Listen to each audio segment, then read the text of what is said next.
Hello mga kabagis, welcome back to my channel. May sign na pala na manganak na yung ating inahin kagabi. Ang ingay and the same time yung nagsimula na siyang yung parang may hinuhukay.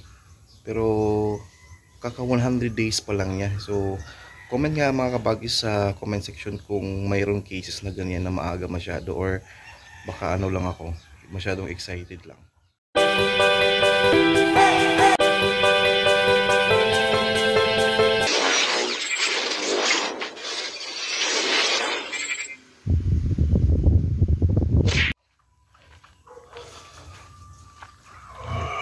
Yan.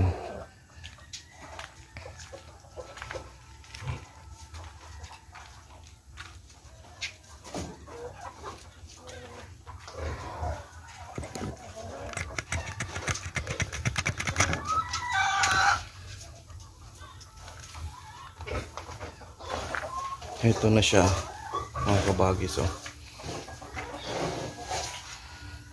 Malaki na yung kanyang suso.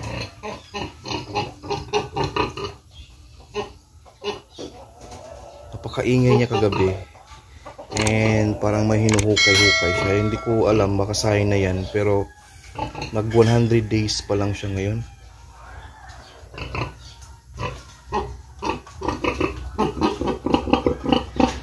Napakahaba ng katawan. 100 days pa siya ngayon. Sabi daw may ang estimation ng pag calculate ng days sa baboy, yung kanyang pag buntis is 114. Pero pwede yan na minus 5 or mag-add ka ng 5 days. Yun yung calculation. Ngayon, so masyadong maaga pa. Kasi 100 days pa to. Sapat na sa mga 109 days. Ganyan, 110. Para maano natin na nanganak or manganak na. Katulad dito sa aso, ang sabi 2 months lang. 2 months daw itong manganak. Yan yung ating bully. Nanganak yan mga ano lang, 1 month and 3 weeks. Masyadong maaga siya nanganak. Baka siguro dahilan baka kaya dalawa lang yung anak niya. So ito naman 114 days. So may lumalabas na kabagis o na ano sa kanyang puwerta. Baka ano nga yan, maaga siyang manganak siguro. Tingin ko mga maaga itong manganak. Kasi may lumalabas-labas na ng mga puti-puti sa kanyang puwerta. So ito, kailangan ko na bang ano, mag-comment nyo kayo mga kabagis kung kailangan na to pakainin ng lactating feeds. Ang sabi kasi dapat 1 week before manganak pakainin para may gatas na. So kung maaga, din dapat makakain na to ng lactating feeds. Malaki na rin yung mga ano niya, mga suso niya, may mga gatas-gatas na rin.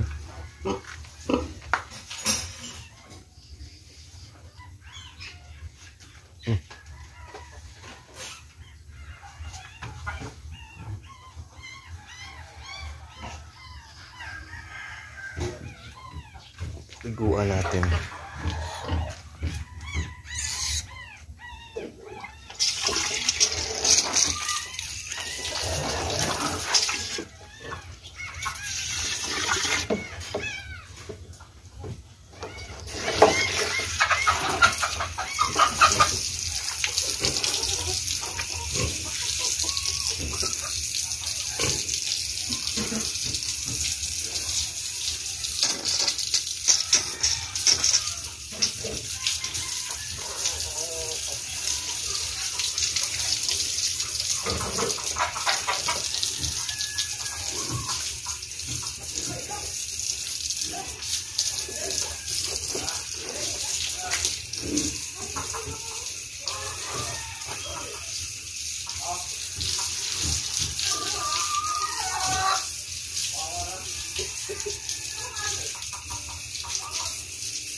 Ang kinakatakot dito kapag ang mga anak to na masyadong maaga, baka pangit yung ng mga biik ba.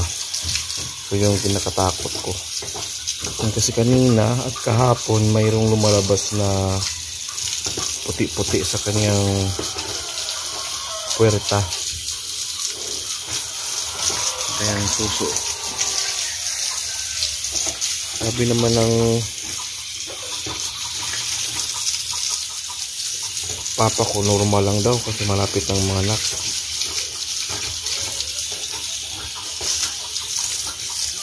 Baka bukas mga anak na to or ano.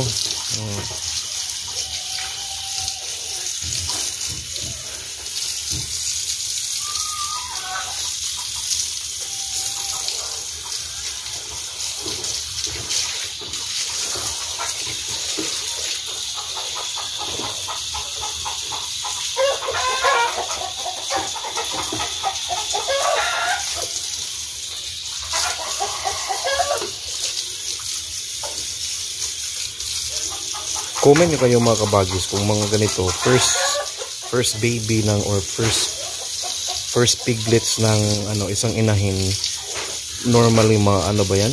Kasi sabi malalaki, pero normally mga yung mga number of piglets, kaya ilan yung pirasong piglets na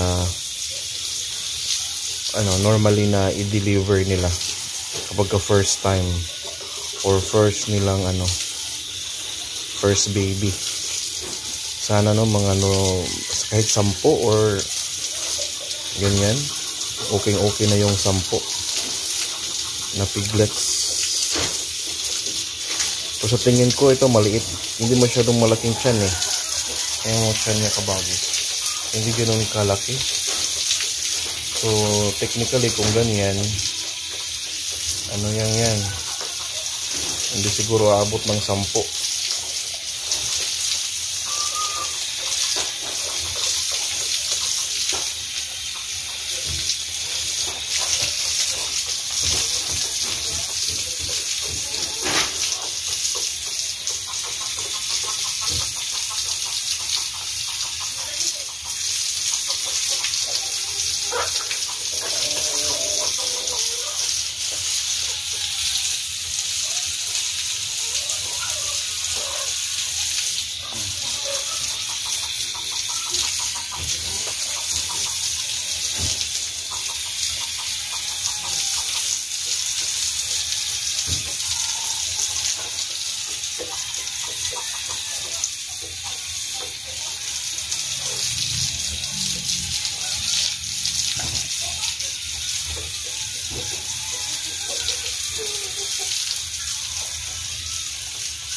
Yan, malapit na itong mga naka-update ko kayo mga kabagis. Pag mga anak na, i-vlog din natin yung mismong pagpanganak or yung mga anak na talaga siya. Yan. Yung tingnan natin yung kalalabasan, ilang piglets ang nito. Iluwal. Excited tayo dyan. Alright, thank you mga kabagis.